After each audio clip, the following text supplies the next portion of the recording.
बिस्मिल्लाहिर्रहमानिर्रहीम। अस्सलाम वालेकुम। मोहम्मद नासिर यूसुफ हाजिर एपिसोड 13 सीजन 3 अरतुल गाजी के शॉर्ट रिव्यू के साथ। एपिसोड के स्टार्ट में और अमांदा के पास जाते हैं।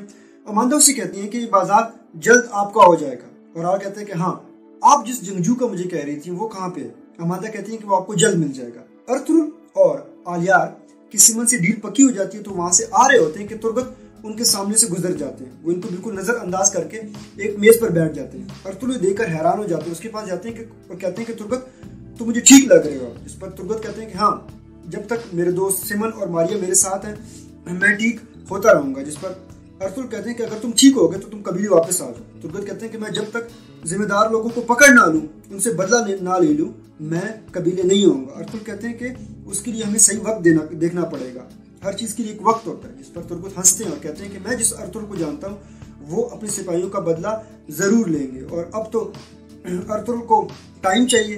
अब आप हुक्मरानी करें और मुझे शिकार करने दें। अरतुल कहते हैं कि जब तुम्हारा दिमाग ठिकाने आ जाए तो तुम कबीले वापस आ जाना। उसके बाद अरतुल वहां से चले जाते हैं। बाहर जाके आलिया अरतुल से कहते हैं कि सिमन आपसे बहुत मुतासिर है, उसने आपका कर्ज भी अदा कर दिया। अरतुल कहते हैं कि उसकी जहन में कुछ ना कुछ होगा, तभी तो उसने कर्ज दिया है। आलिया ये सुनकर कहते हैं कि जानदार ने मुझे ठीक कहा था कि मुझे वाकई में आपसे बहुत कुछ सीखने को यहाँ पे मिल रहा है। सिमन अपने खास बंदों के साथ तहखाने में जा रहे होते हैं, उनसे बातें कर रहे होते हैं। जिस पर तुर्गत भी उनकी बात सुन लेते हैं। तुर्गत कान लगा के उनकी बातें सुन रहे होते हैं। वो तहखाने में जाते हैं तो मारिया से कहती है कि अरतुल अपने सिपाही बाजार में ला देगा, उससे हमारे लिए खतरा होगा। जिस पर सिमन कहते हैं कि नहीं, मुझे नहीं लगता कि अरतुल सुल्तान का जासूस है, हमें उसके सिपाही चाहिए होंगे। हम तुर्क कबीलों को आपस में लड़ाएंगे और उसके लिए मुझे अरतुल की बहादुरी और ओराल का शौक दोनों चाहिए होंगे। अरतुल अपने कबीले में वापस जाते हैं और अपने खैमे में बैठे होते हैं और हैमा को बताते हैं कि हमारे सिपाही आप लोगों की हिफाजत करेंगे। जिस पर हैमा बहुत खुश हो जाती है। आप तो कहते हैं कि तुर्गत गद्दार बन गया। इस पर अरतुल कहते हैं कि मैं जिस तुर्गत को जानता हूँ वो एक खेल खेल रहा है, और अगर वो गद्दार होता तो मैं उसका सर वहीं पे सर कलम कर देता हूँ। मारिया तुर्गत के पास आती है और उससे कहती है कि तुम यहाँ से ना जाओ। तुर्गत कहते हैं कि नहीं, मुझे जाना पड़ेगा क्योंकि मैं आप लोगों को बोझ हूँ। मारिया कहती है कि तुम बोझ नहीं हो, जब तक तुम यहाँ पे रहना चाहो रह सकते हो। तुर्गत इसरार करता है तो मारिया पूछती है कि तुम कहाँ जाओगे। वो कहते हैं कि मैं कबीले तो वापस नहीं जा सकता, कहीं ना कहीं चला जाऊंगा। इस पर मारिया कहती है कि मेरा भाई चाहता है कि तुम हमारे लिए काम करो। हम कुछ जगह वसूली के लिए जाते हैं, वहां पे डाकू हम पे हमला करते हैं, तो इसके लिए आप जैसे बहादुर सिपाही की हमें जरूरत है, तो आप मेरे भाई के लिए काम करना शुरू कर दो। तुर्गत कहते हैं कि ठीक है। जिस पर मारिया बहुत खुश हो जाती है और वहां से निकलकर साथ वाले कमरे में चली जाती है। तुर्गत कान लगा के उसकी आवाज सुनते हैं तो वो अंदर तहखाने में चली जाती है। तुर्गत उसके पीछे होते हैं। अब वो दरवाजा ढूंढ रहे होते तहखाने का, तो उसको एक लकड़ी नजर आ जाती है जिसके ऊपर पानी किसी ने फेंका होता है। वो सारा खेल समझ जाता है। वो भी उसके ऊपर पानी फेंकता है और जंजीर को ऊपर उठा के तहखाने में दाखिल हो जाता है। मारिया आगे जाके एक कबूतर जो एक खत लेके आया था वो पढ़ती है, जो कि सिमन के एक जासूस अबू नकाश की तरफ से होता है।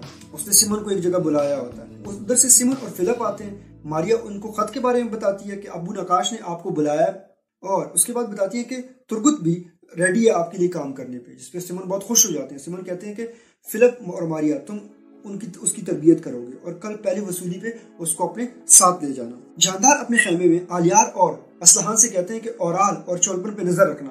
इतने में बातूहान को बुला लेते। बातूहान से पूछते हैं कि ओराल कुछ गलत करने तो नहीं जा रहा। जिस पर वो कहते हैं कि आपने उसके पाँव बांधे हुए हैं, तो वो ऐसा कुछ भी नहीं कर रहा। जानदारों से कहते हैं कि अगर तुम कुछ छुपा रहे हो तो याद रखना, मैं तुम्हारे कान काट दूंगा।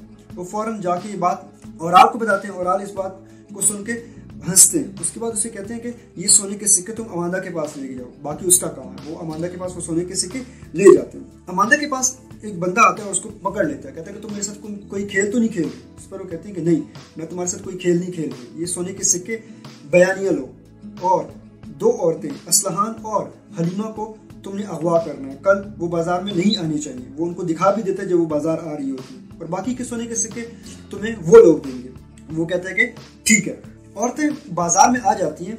बमसी सिपाहियों को तैनात करके बानो झिझक से कहते हैं कि मैं काम से जा रहा हूँ, तुम यहाँ की इन सब की हिफाजत करना। खुद वो तुर्गत के पास आते हैं जो कि खाना खा रहे होते हैं। बड़ी खुशी से उसको कहते हैं कि मैं कबीले का खाना आपके लिए लाया हूँ भाई, क्योंकि आप उस खाने को मिस कर रहे हैं। तुर्गत के पास वो खत और वो आला होते हैं। वो फौरन उसके तैले में रख देते हैं जो कि उसने वो तहखाने से उठाया होता है, और गुस्से में उसे कहते हैं कि अपना खाना साथ यहाँ से ले जाओ। जिस पर बमसी को बात समझ नहीं आती। बमसी कहते हैं कि भाई मैं तुम्हें बहुत मिस कर रहा हूँ, जब हम कबीले में एक साथ होते थे, एक साथ घुड़सवारी करते थे, तो वो गुस्से में उसको एक मुक्का मारते हैं। बमसी भी गुस्से में आ जाते हैं, बमसी भी उठकर उससे लड़ना शुरू कर देते हैं। दोनों एक दूसरे से लड़ते हैं और बहुत मारते हैं एक दूसरे को। सिमन भी सब कुछ देख रहे होते हैं। सिमन के आदमी बमसी को पकड़ लेते हैं। सिमन दरमियान में आते हैं और सिमन बमसी से कहते हैं कि तुर्गुत अब हमारे लिए काम कर रहा है, तुम यहाँ पे हमारे लिए मजीद मुश्किलात खड़ी ना करो और यहाँ से निकल जाओ। बमसी अपने आप को छुड़ाकर तुर्गुत के सामने आते हैं और उसे कहते हैं कि तुम अब इस गंदे आदमी के लिए काम करोगे, थू है तुम पर। उसके बाद वो अपना थैला जिसमें उसने खत और आला रखे होते हैं वो उठा के वहां से बाहर चला आता है और इसी पर इसका इख्तिताम हो जाता है। वस्सलाम।